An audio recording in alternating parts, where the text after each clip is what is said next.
Dwayne Patterson has been my partner in crime here. Now we're going to go ahead and dial up Katie Pavlich and get her on the phone as soon as I look up her number. That would be helpful. And we don't have her on camera today because she's in the middle of, and I have to let her know that it's me. And, of course, Twitter is now being funny. I want to thank everybody for being with us today on the show. Facebook Live and on Ustream TV. We're going to go ahead and give Katie a call right now. There we go. Coming up after Katie will be Dr. Edward Shree. This is Ed Morrissey. This is Church of the Vatican. Yeah, but you can just call me Ed. You can just call me Ed. Katie Pavlich, the premier correspondent in the White House briefing room today, got the first question for townhall.com. You just rule. I mean, that's just it. You just rule. Well, thank you. It was my first question ever to ask of any press secretary, so I was glad that it was of Sean Spicer, who I've done, we have a healthy respect for each other. When he worked at the RNC, I, of course, followed the 2016 presidential election and had a lot of correspondence with him there. So it's fun to see him in the White House, and it's fun to be there. And I'm grateful that my boss, Jonathan Garthwaite, wants me to be there on behalf of Town Hall. So it was a really fun moment, and the White House briefing room is a tough place. It's definitely a shark tank, but I'm getting my sea legs here. So it was a good start, I think.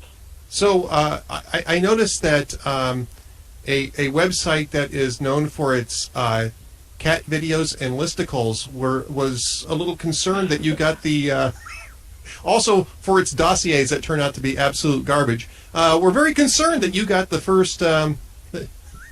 I probably shouldn't put it that way because it wasn't the whole website, but somebody who worked for that website was a little concerned that a conservative commentator opinion person, I think that was conservative opinion commentator person got the first question. Did you get any blowback from others in the briefing room? You know, I'm glad that you asked. I didn't get any blowback. I did get approached by a Washington Post media reporter, and I'm blanking on his name right now because it was the first time I met him.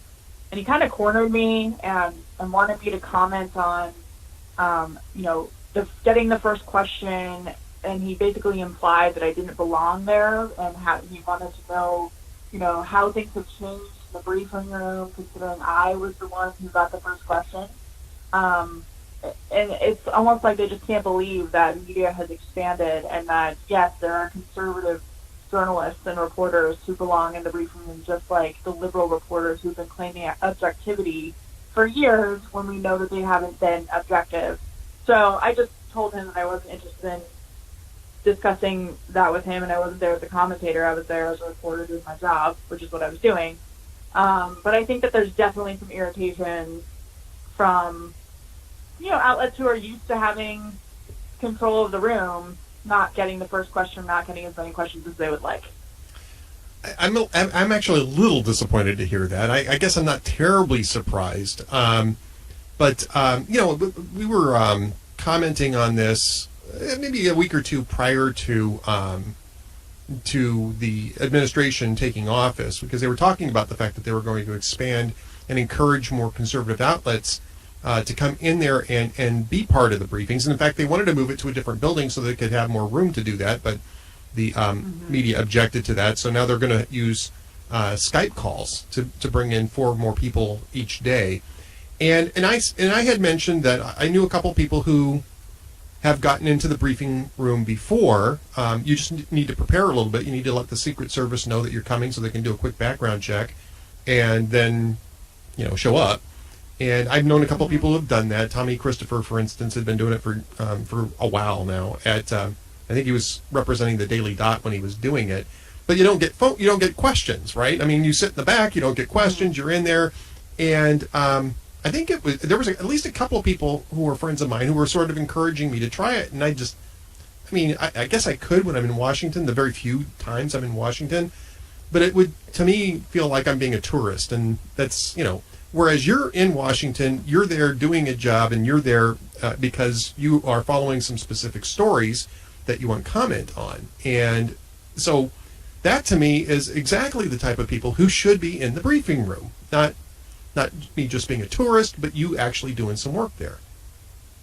Yeah, and I think that Sean and the White House press office in general deserves a lot of credit for wanting Yes. to expand the briefing. And, the room is a small place. I can understand why there was some apprehension about moving the room because it is a special place where, this work happens. But I also think that the administration should be applauded, especially since they've been rightly and wrongly criticized for their treatment of the press. I think Right. it's a good thing that they want to expand to this new media paradigm that's been there for a long time now. New media is not necessarily new anymore, even though we call it that. And there's a lot of outlets in D.C. that have a lot of influence, not just with conservative circles, but all over the country, who are in that briefing room asking questions. And so I'm glad that they have seen that. I think that Sean's experience with the RNC has helped him kind of expand the number of people and the kinds of people who are asking questions, simply because they went through the debate process a few times and didn't like the fact that there was a monopoly on GOP presidential debates from liberal journalists who didn't have the best interests of the party but conservative voters in mind.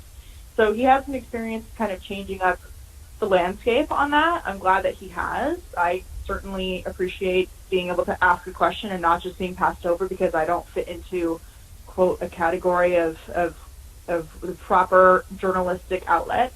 I think it's a good thing moving forward, and I'm excited to see the different kinds of people who come in. The Skype thing was really neat. Different reporters from all over the country asking questions that they wouldn't be able to ask otherwise.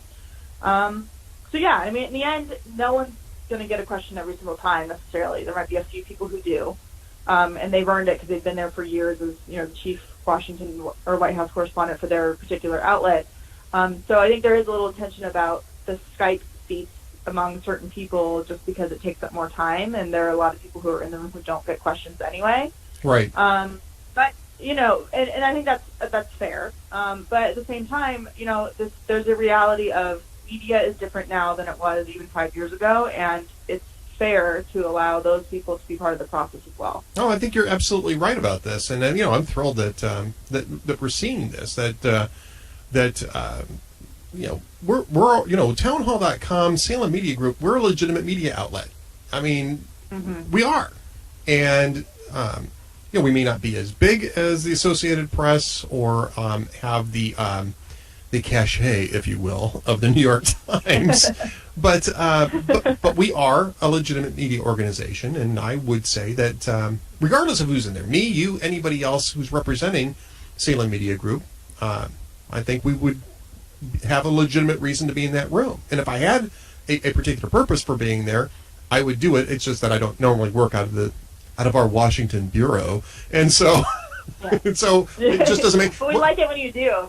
Well, thank you. But I mean, when I'm there, you bring cheer to the dreary days here in DC. And we love your smile. This is the reason why I would make a great ambassador to the Vatican, and this is Morrissey for exactly. Vatican. All right. So the question that you asked, did you feel like you got a good answer on it? I think it was an okay answer. I think Sean caught himself when he realized that he was talking about getting settled and how superficial that kind of sounded when it came to the issue. But he did get to the issue, and I think that they'll probably take it seriously. I mean, Donald Trump, and the issue for those who are watching is Christian genocide in the Middle East. Right. And essentially the background is that the Obama administration, to their credit, officially declared ISIS is waging a genocide against Christians and other minority groups like the Yazidis in Iraq, Syria, the Middle East generally, and North Africa. And the reason it's such a big deal for them to declare genocide is because they're very hesitant to use an official declaration on that word because it prompts legal requirements in terms of international law that they actually respond and do something to protect the vulnerable population. So the Obama State Department had made this announcement, and according to the American Center for Law and Justice, they followed up on, okay, so you made this declaration, you now have these legal requirements both with the UN and with the United States, including if it means changing military strategy to do something about keeping the genocide from getting worse or progressing. And the Obama State Department hadn't done anything about it.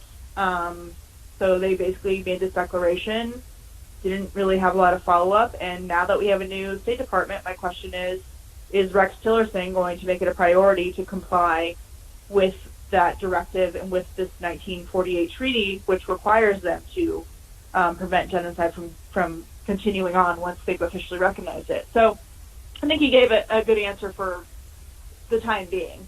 I think it's important for them to follow up, and I think that they will. He was right about the fact that Rex Tillerson just got into his office space today, considering Democrats delayed his confirmation hearing, and it took just till last night to get him confirmed and sworn in. So I can understand that, but I think that they're going to have to make some decisions about how to better protect those populations. And he explained that, they're thinking about doing asylum here in the United States for those Christian populations, but there also has to be some reprieve in the region as well. Well, true. And one reason why I was glad that you asked this question, other than just the fact that you were the one who got a chance to ask this, because I know that this is actually an issue that you care passionately about. You and I have talked about this issue in the past. Is that I was reading a very interesting interview over at Crux. I don't know if you're familiar with Crux. Crux is it's a media outlet that is run by John Allen, who used to be at the Boston Globe, that covers basically Catholic issues. And they have an interview with Archbishop Bashar Warda of Erbil. And Archbishop Warda has some very interesting thoughts about Trump's refugee pause and the way that he wants to prioritize refugee processing for Christians and then maybe Yazidis in that region. And it runs very much counter to what we've been hearing a lot in the media. And I got a post coming up about this a little later on at Hot Air. I've actually interviewed Archbishop Warda a couple times about this when I guest host over at Relevant Radio, and I'm hoping to get him next week.